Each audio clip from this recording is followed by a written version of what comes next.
R પોટાશનું result સારું છે, સારી વસ્તુ છે। દાણા પૂરા પરિપક્વ થઈ જાય છે, એની સાઈઝ સારી છે, પરિપક્વ થઈ કડક બની ગયા અને દાણા બેસવાની અવસ્થાએ આનો સ્પ્રે કરવો જોઈએ। નમસ્કાર ખેડૂત મિત્રો, ક્યુરેટિવ માઇક્રોસોથી આપ સર્વ ખેડૂત મિત્રોનું હાર્દિક સ્વાગત કરું છું। મારું નામ ચાવડા અનિલ દિનેશભાઈ, ગામ દસાડા, જિલ્લો સુરેન્દ્રનગર।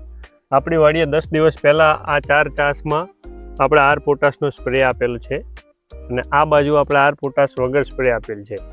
તો આર પોટાશ વાળામાં તમે જુઓ દાણાની સાઈઝ સારી છે, પરિપક્વ થઈ કડક બની ગયા અને આર પોટાશ વગરના છે એ તમને સહેજ ફટકિયા જેવા લાગશે। આર પોટાશનું રિઝલ્ટ સારું છે, દાણા પૂરા પરિપક્વ થઈ જાય છે, દાણાની સંખ્યા વધારે છે, દાણા એકદમ બધા ભરાવદાર ને કડક છે ટૂંકમાં। અન્ય ખેડૂત મિત્રોને શું ભલામણ કરશો? સારી વસ્તુ છે, દાણા બેસવાની અવસ્થાએ આનો સ્પ્રે કરવો જોઈએ અને પંપે 9 ગ્રામ જેવું નખાયું હતું અમે, પંપે 9 થી 10 ગ્રામનું માપ છે અને પોપટા બેસવાનું શરૂ થાય ત્યારે સ્પ્રે કરી શકાય છેલ્લી અવસ્થાએ। ઠીક, ધન્યવાદ ભાઈ।